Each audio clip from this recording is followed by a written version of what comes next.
Scott with Shoms Photography, and today I'm going to talk about the Colt45s. I make a lot of videos about the Colt45, but I still get the same questions over and over and over again. So here I have a black Colt45 and I have my painted Colt45. The difference between these two is this one's black, it's autographed by Edward, and it's stickered by me saying Cheetahstand, and this one is green, painted by me and stickered Colt45. The difference between the two is absolutely nothing besides the color. The reason why this one's not painted is because, again, it's autographed by Edward. Now, if it's 130 degrees temperature outside in the middle of the desert, this can get a little hot because it's black, and that's why I would use this one. But if it's not a hot temperature, then I will use the black one. Again, that's the only reason why I have a green one that I painted green. But I'm going to use the green one for demonstrations. One of the big questions, or people always think, that I straight on light with this Colt45. So if the camera is my subject, they think that I'm lighting like this, straight on. That ain't how it works. I always light at a 45-degree angle, butterfly lighting. Again, butterfly lighting. 98% of the time, I am butterfly lighting. Either if I'm using a rice bowl, soup bowl, lantern, Colt45, snub 38, doesn't make a difference what reflector it is, even an umbrella. Most of the time I am doing butterfly lighting, which is a 45-degree angle in front, under, and I'm shooting down right below the Colt45. Now, one of the other questions is, do I use a sock or do I use a grid? No, I don't use either one. A grid is a crutch or a cheat, and I don't believe in them. As I will explain in all my videos, I don't believe in a grid. Yes, you can get a grid for these, but I have mastered this modifier to where I can focus and feather this light to where I want it to be without having to use a crutch. I don't need that grid because I know how to use this modifier. I've been using this modifier for almost 7 years now. I think I know how to use it by now. Because again, I practice with it all the time, and I know how the light feathers and how it focuses, and what the inverse square law, how it affects this modifier. The sock, why would I use a sock on this? If I'm going to use a sock, I'm going to use a 7-inch reflector in a sock. I'm not going to use it on this. This is a high output reflector. This is a parabolic reflector, and why would I want to put a sock on the front of it to drop it a stop? Instantly drop a stop of power, and then change the spread of how this works. I'm not. I'm going to use a 7-inch reflector. Edward sells a 7-inch reflector, so I'm going to use that 7-inch reflector. I'm not going to use a Colt45. What determines the difference between me using this Colt45 and a snub 38? Say if I only had a distance between here and that wall behind me, that's when I'm going to use the snub 38. If I have further distance than that, then that's when I'm going to use the Colt45. For every foot back, this gains a foot of light in circle diameter. So if I'm 8 feet back with this, this is going to give me pretty much an 8-foot circle. If I can't go back 8 foot, and I can only go 4 feet, snub 38. Again, because 4 feet back from the subject with a snub 38 is about an 8-foot circle of light.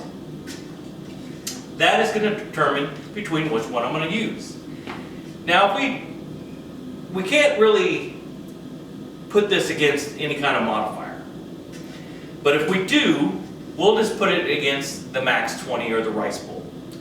Again, they're a parabolic shaped. Now, are they a true parabolic shape? No, but they are a parabolic shape. They are made to throw and focus light, just like the Colt45. The snub 38 is more like the snub 26 or any other, the soup bowls. The soup bowl 26 or any of the other soup bowls. That's what the snub 38 is equal to in that kind of category, because it's made to spread light. That's what it's made to do. This is made to focus, like the rice bowl, and the sub 38 is made to spread. So hopefully you understand those two scenarios. If I break it down to two umbrellas, so say we have a parabolic umbrella and a standard umbrella. A parabolic umbrella is made to throw light. It's not made to spread light. It's made to focus and throw light. A standard umbrella is made for spreading light.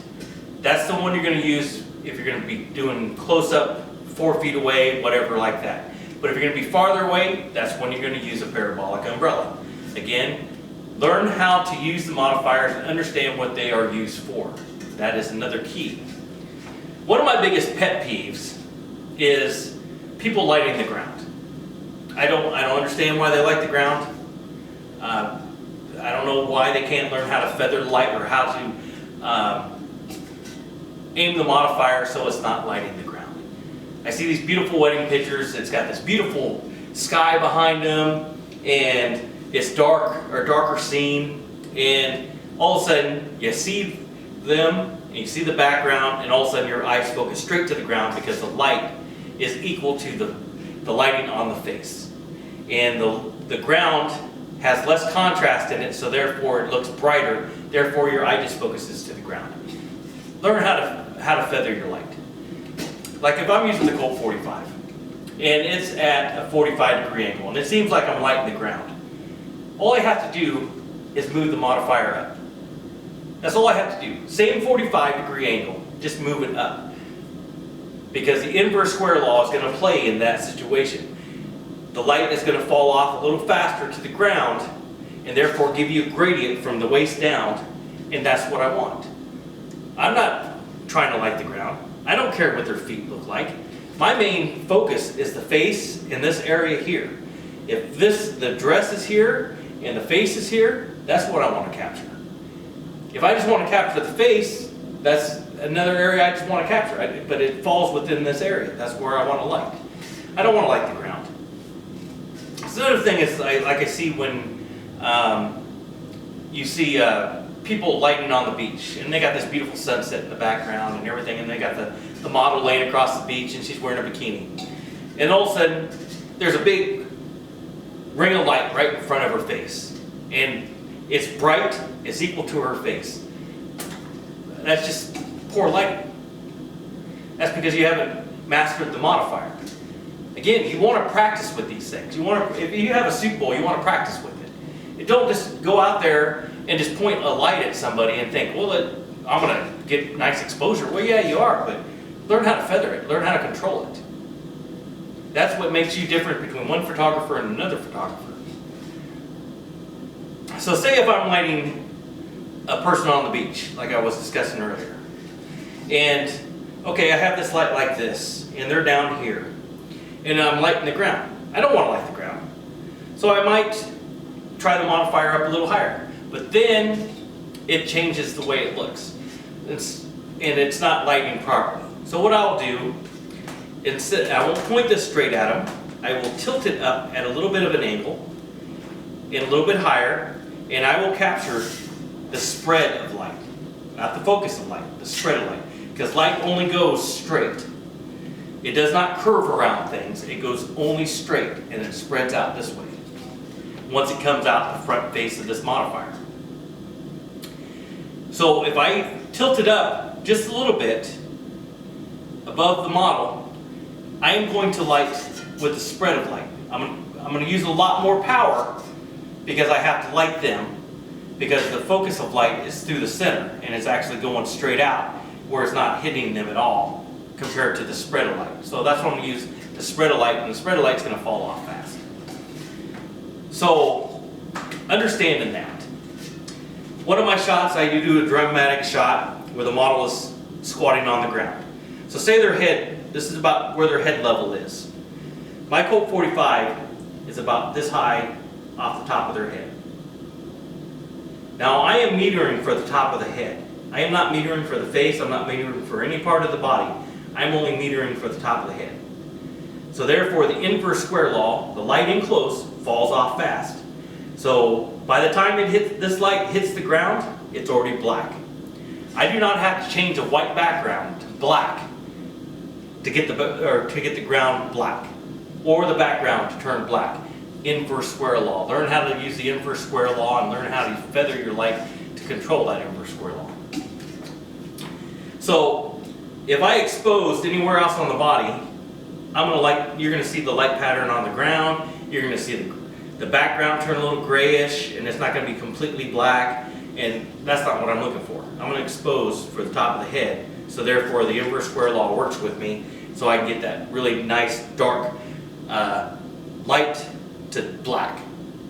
And that's how that works. Again, I do a lot of videos about the Colt 45. I talk about the Colt 45 a lot. Again, you want to practice with it. I've been using this for 7 years now. I mean, I pretty much went all the different ways I could pretty much light with it, but I'm still learning new things every single day, no matter what. And I know how to feather it. I know how to control it. That's one thing. You just don't buy it and start pointing at somebody and think you're gonna, that's the way a person, when you see their pictures, that's how they do it. They don't do it that way. A lot of the people know how to control the light and how to use it to get what they want. Again, I don't shoot straight on. It's always at a 45. And again, if I'm exposing for the ground, I will raise the light up higher. And if I still get some exposure on the ground, then I will tilt the modifier up. But it's still this high. It's not pointed. The model's face is where my face is, and you can see the distance above where this is at. So it's not pointing straight at the model, it's pointing over the model. And again, I'm using the feather or the spread to light my subject. Again, I do not use a grid. I do not use a crutch. I don't need to use a grid because I know how to control this light modifier. I don't use a sock because it defeats the purpose of being a high output reflector.